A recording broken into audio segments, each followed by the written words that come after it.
Hi everybody, I'm really delighted to be joined this morning by Sharon Strickland and Nick Hayes from Icon Dendy. I'm going to let them introduce themselves and tell you a little bit about what they do.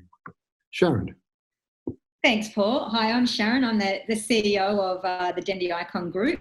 To give you a little bit of background, Dendy Cinemas is in its 80th year this year. We are an independent cinema chain. We currently have 4 cinemas operating, one at Newtown, one at 2 in Brisbane and 1 in Canberra. And we have a 5th one currently being built on the Gold Coast at Southport. I will let Nick do a little bit more explaining about Icon. Although I oversee it, Nick is our sales and acquisitions manager there. So he will give a little bit of an update on Icon. Great, thanks Sharon. Nick? So yeah, I'm the head of sales and acquisitions for Icon Film Distribution. So Dendy and Icon, Dendy's the cinema arm and Icon is the film distribution arm. We acquire film rights for Australia and New Zealand and then distribute those through cinemas and then home entertainment channels, as well as then onto TV, both pay and free. So we will have the license for films rights for sort of 10 to 15 years and exploit those across the territories. Cool. Thank you both. Let's just back up a little bit now, and this is a series where we've been looking at how the sector, our entire industry, creative industries, has been impacted by the COVID-19 pandemic. And so back up to just a week or so prior to the outbreak, and then either of you pick this one up and talk us through what happened next. It was a roller coaster ride for those few weeks. I think for the weeks before, obviously when COVID was around and there was a lot more talk and obviously it hit Australia in late January, I think we started to see, particularly in the weeks prior to our closure, a significant decline in our admits. People were obviously becoming more aware and more cautious and didn't want to be in that close environment. We were then obviously very conscious of social distancing. The government then introduced strict social distancing rules, where initially we had to be the 1.5 metre apart, so we were doing every second seat. And then the week prior to our closure was every 4 square metres. At that point, the numbers were so small that we were waiting for the government announcement. We made the decision as a company that we were going to wait for the government announcement to close, but we knew it was coming. So it was for Nick and myself and the management team, quite a roller coaster ride. We were constantly watching all the press releases from the Prime Minister and obviously the state premiers of what it meant for us and the impacts it was going to have to our staff.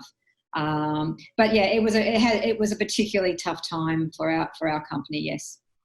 And what's the status now? Where are you at now, Sharon or Nick, in terms of are you open yet? Closed? What can viewers go back to the cinema? People like me are itching to get back. So, do you want to lead, Nick?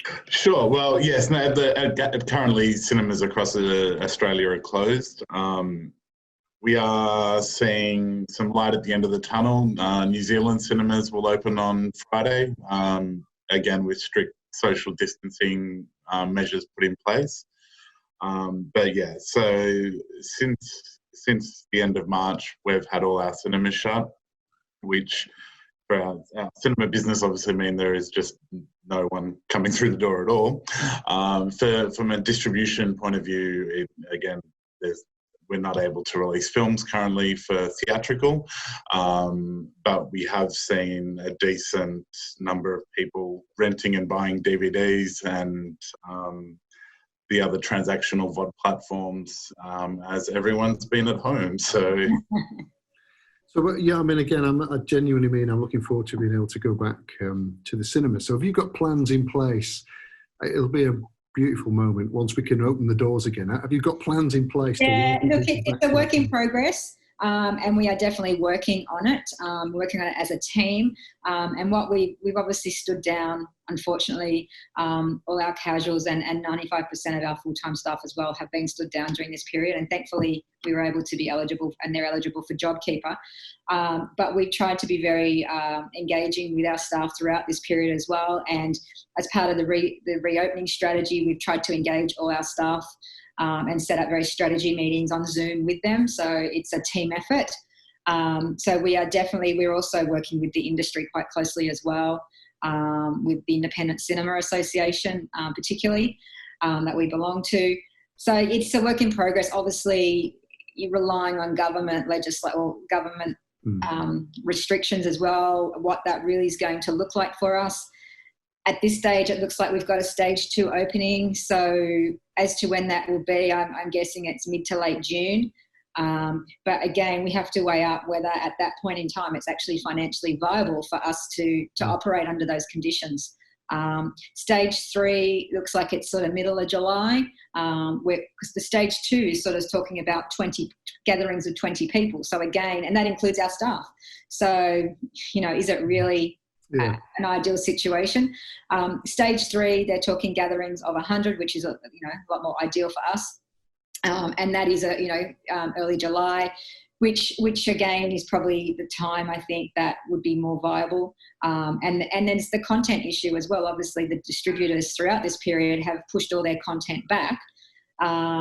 So it's if we were to give in the green light tomorrow, we have a content issue. Yes, we'll be able to come up with a very nice curated program, but there won't be a lot of new content. I was going to ask that. Yeah, absolutely.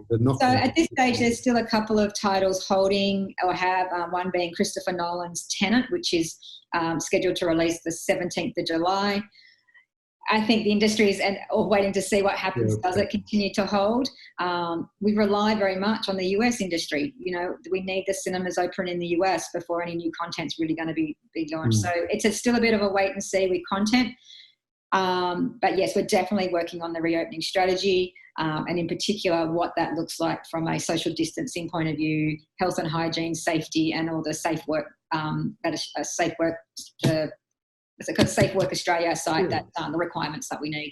Yeah, thanks, Sharon. And look, what do you think that we as a sector have been able to learn through this particular kind of crisis? It's been awful for absolutely everybody, and we've seen all the reports about how our sector definitely gets kind of hit first generally across all of these kind of areas, but we're pretty resilient as a group of creative people and creative professionals. So how's that? Have you found some really good connections and contacts and support across the industry as you've been having those conversations, or some kind of, you mentioned light at the end of the tunnel? Give us some examples of some of the good stuff. Yeah, look, we've been, obviously, as Sharon mentioned just earlier, working with our industry bodies. We, especially in the independent sector of cinema exhibition, we have quite a collegiate group of operators.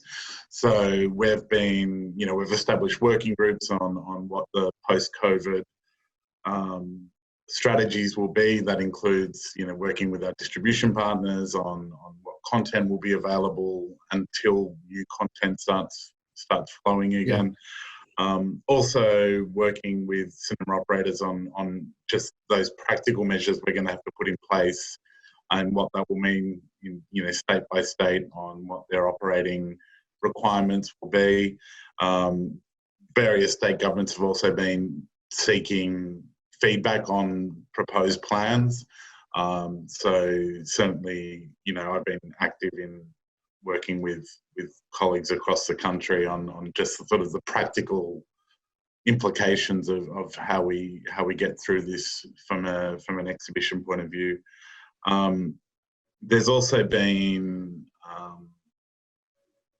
you're starting to see some cinemas move into promoting VOD platforms, so that they will use their membership databases to help people transact at home, and that way keeping that transaction within the cinema brand rather than going to sort of big external players like an Apple or a Google. So yeah, people are, I guess, engaging their local communities in different ways. You've also seen some cinemas doing, pop-up candy bar for takeaway home sales, which has been quite fun. I've seen, one cinema down in Launceston last week did a viewing party of The Great Gatsby where they opened their candy bar, Friday evening, and then everyone went home and watched the same movie online, and they were able to then, sort of host a conversation about the film afterwards. And yeah, it's been really fun seeing some of the ways different companies have kept engaged with their community. Yeah, I think being engaged throughout this period with our patrons has been key. We needed to, and we've maintained on a weekly basis with our club members, sending communication still like we would normally do, albeit that we're not advertising the new releases that are out in the cinema, but we've got a really, our cinema program has worked with our head of marketing to come up with a really great curated program of stuff that you may have missed at the cinema, or just some quality Dendy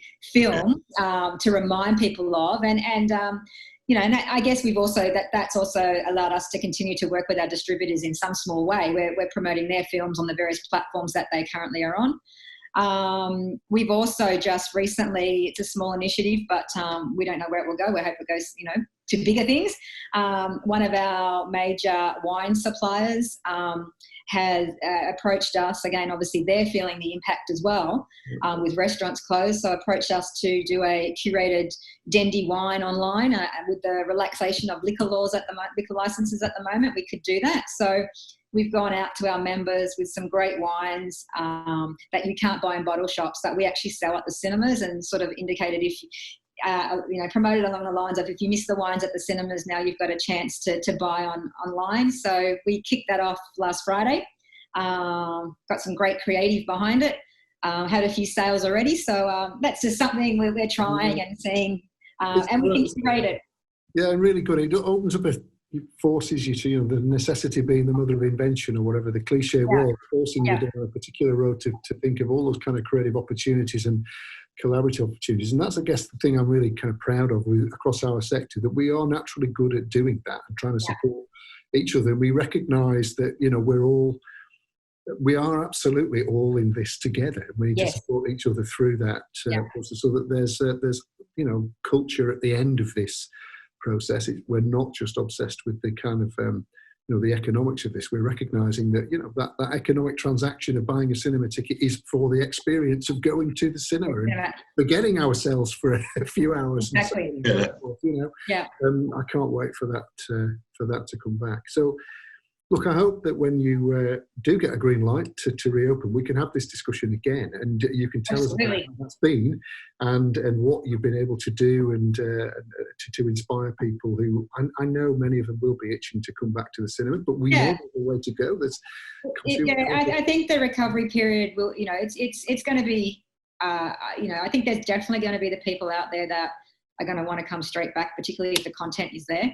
But there'll be some people that are still very conscious of social distancing and probably not quite ready to come back to the movies, and we're aware of that. So, we have to obviously look at our marketing strategy and things like that. But I don't think it's going to be, when we open the doors, we'll have those packed cinemas like we're used to. It will be a slow burn, but we will get there. And Dendy, like I said, has been around for 80 years, so. We're a strong brand, and we've got a great team, so we will be there and strong on the other side.